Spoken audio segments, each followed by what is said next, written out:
अपवर्त या गुणज, जिसको अंग्रेजी में मल्टीपल बोलते हैं, इसके बारे में समझाएंगे। आपकी किताब में लिखा हुआ है अपवर्त लिखा हुआ है, लेकिन इसका एक दूसरा नाम भी होता है गुणज। तो दो नाम है इसके, मल्टी और अंग्रेजी में इसको मल्टीपल बोलते हैं। ठीक है, तो इसके बारे में आज पढ़ेंगे। तो इसकी परिभाषा क्या है, उससे पहले हम आपको बताएंगे, जैसे किसी ने पूछा है आपको कि बताइए 2 के मल्टीपल कितने होंगे, 2 के अपवर्त बताओ। जैसे ये किसी ने पूछा 2 के अपवर्त लिखो, क्या हो जाएगा अपवर्त। तो क्या लिखेंगे, 2 के अपवर्त का मतलब सीधा सीधा ये होता है कि उसका पहाड़ा रखना है। क्या रखना, पहाड़ा रखना। पहाड़ा तो सभी बच्चों को आता है ना। yes, तो 2 के पहाड़ा कैसे होता है, 2 का 2 3 4 6 8 10 12 14 16 18 20। लेकिन पहाड़ा तो हमारा केवल 10 तक होता है, लेकिन जो इसके अपवर्त होंगे वो आगे भी बढ़ते जाएंगे। तो 20 के बाद क्या आएगा बच्चों, इसके बाद, ठीक है ना। अब बच्चों यहाँ हमने इसलिए लिख दिया कि इसके अपवर्त का कोई अंत नहीं होता है। अपवर्त का कोई अंत नहीं होता है। 24 से आगे हम ढूंढेंगे तो 26 हो जाएगा। 26 से जब आगे देखेंगे तो क्या मिलेगा हमको, 28 मिलेगा।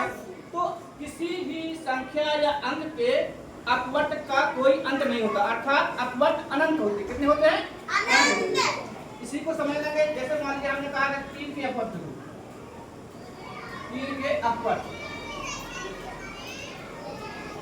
चाहे यहाँ पर ये ध्यान देना है, चाहे हम अपवर्त बोले या इसके गुणज बोले, बात एक ही है। मान लीजिए किसी ने ये 3 के गुणज लिखो, क्या लिखो, तब भी बात यही है, तब भी बात यही है, ठीक है ना। तो 3 के गुणज हो गए, क्या होगा, हम क्या करेंगे, 3 का पहाड़ा लिखना शुरू करेंगे। 3 6 9 12, ठीक है। आप आवाज बढ़ते हम बता रहे हैं, ठीक है, देखते जाइए। ये 18 है,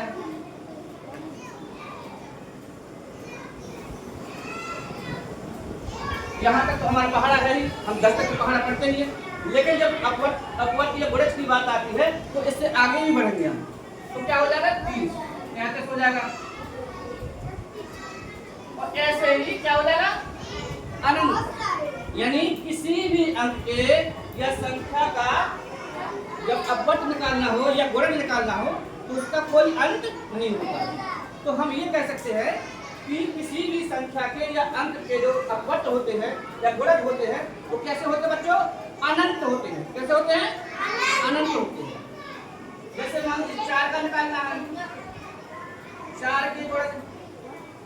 अब यहाँ ध्यान देना आपको, चाहे कोई गुणज बोल दे या अपवर्त बोल दे, बात एक ही है ना, समझना है ना। किसी के दोनों नाम है ना। वो अंग्रेजी में इसको मल्टीपल बोलते हैं, है ना। तो 4 के अपवर्त होगा तो सीधा सीधा 4 का पहाड़ा कर देंगे हम।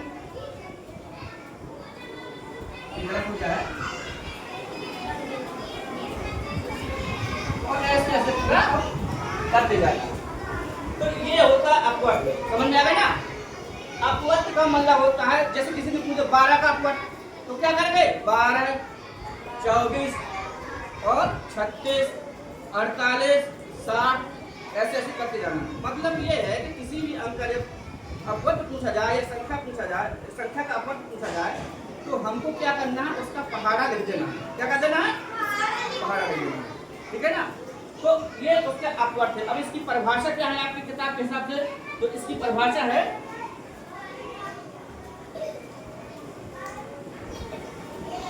अपवर्त या इसका दूसरा नाम क्या है बच्चों, गुणज। क्या है, गुणज। इसकी परिभाषा है किसी संख्या का अपवर्त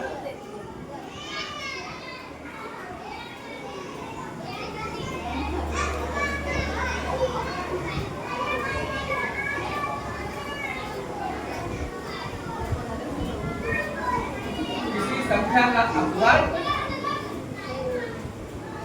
उस संख्या को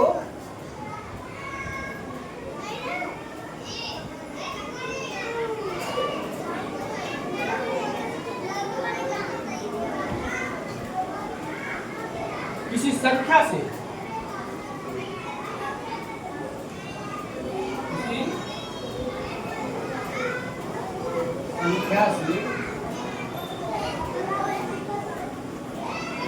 गुणा करने पर मिलता है।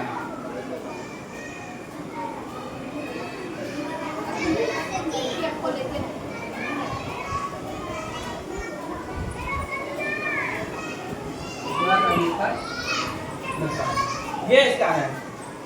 अब देखेंगे यहाँ, ये देखेंगे एक और आएगा कि जैसे मान लीजिए 5 है, एक तरीके से और सवाल पूछा जाएगा कि 5 के गुणा, जो गुणा है आपका, तो इसके तो संख्या निश्चित नहीं, अनंत है ना ये।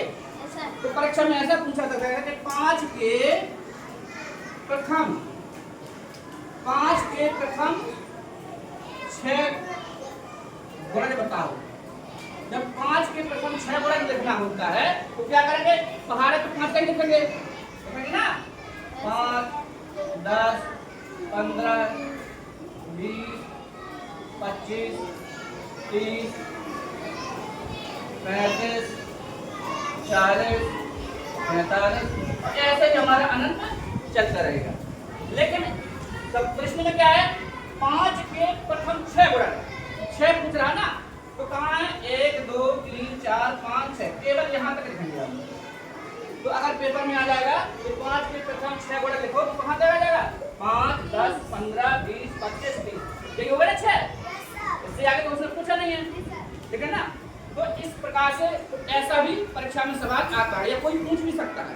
तो आपको कंफ्यूजन नहीं होना चाहिए कि ऐसा तो बताया नहीं हमने। मान लीजिए ये आ गया 12 के प्रथम 4 अपवर्ग, देखिए यहाँ गुणज नाम ले दिया और यहाँ हमने अपवर्ग। तो बात है कि चाहे गुणज हो और चाहे अपवर्ग हो, ठीक है। तो ये अपवर्ग हो गया।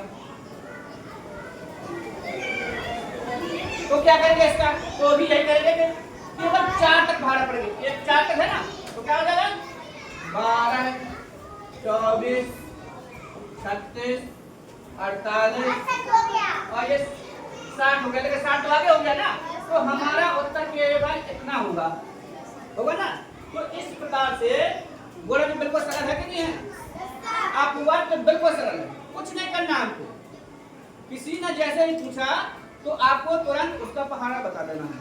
अब समझ में आया ना, सभी को आया ना समझ में। तो अब हम आपको एक एक करके बुलाएंगे और आपसे पूछने का प्रयास करेंगे, ठीक है। तो चलिए आर्यन, पहले आर्यन आएगा, आर्यन से पूछते हैं आर्यन को समझ में कितना आया। आर्यन ये बताइए कि 7 है, 7 नहीं, तो 7 के अपवर्ग लिखो, 7 के अपवर्ग।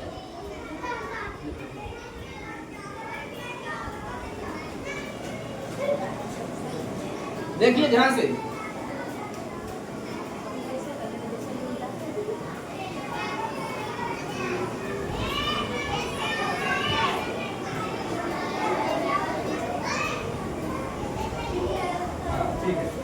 देखो और भी क्या मतलब हुआ, और भी होगा, यानी अपवर्त के अंत नहीं है। 7 के अपवर्त का मतलब वो बढ़ता जाएगा ना। लेकिन अगर हम इसी में कहते हैं हमको केवल 4 अपवर्त बताना है तो हमारा उत्तर केवल यहाँ तक हो जाता कि नहीं हो जाता। तो समझ में आया कि नहीं आया कि ये अपवर्त वाला पार्ट समझ में आया। इसको हम अंग्रेजी में मल्टीपल बोलते हैं। इसके 2 नाम जरूर याद कर लेना, क्योंकि आपकी किताब में ये नाम तो है लेकिन ये वाला नाम नहीं है, तो ये वाला नाम भी याद रखना है आपको, ठीक है ना। तो 6 के प्रथम 4 अपवर्त बताओ। देखते हैं इसको समझ में आया कि नहीं आया, कितना समझ में आया। 6 के प्रथम 4 अपवर्त लिखो, कोई बताएगा नहीं इसको, ठीक है।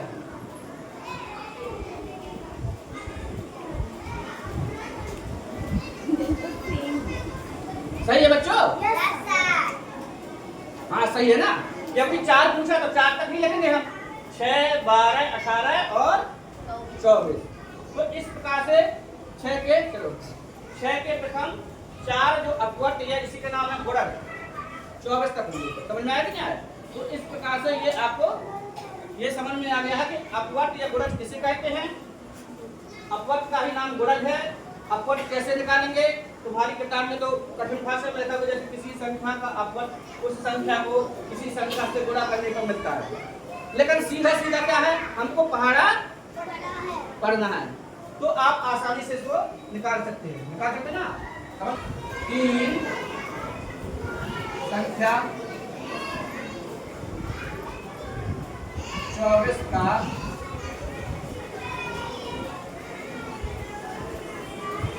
अपवर्त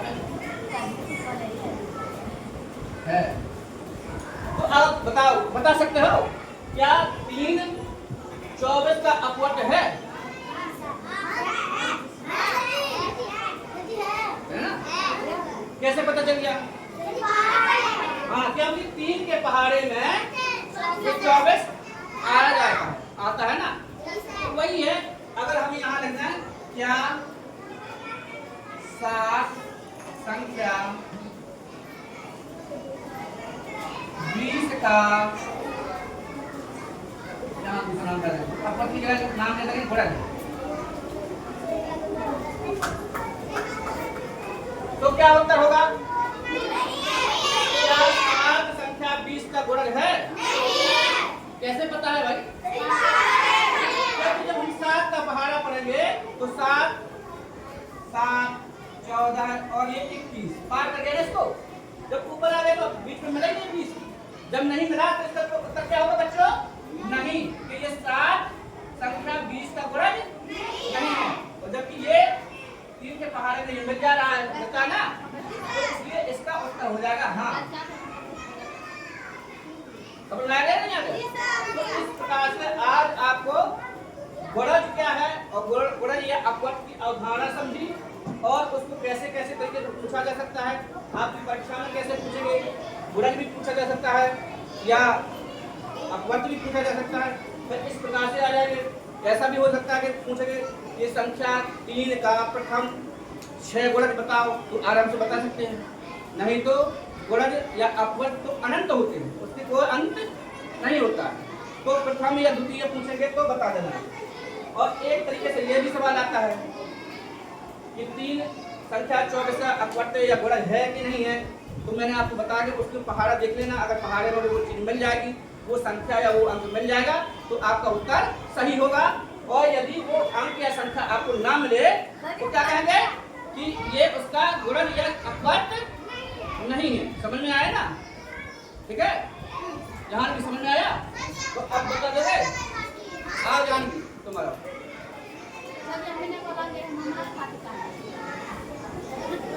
संख्या 35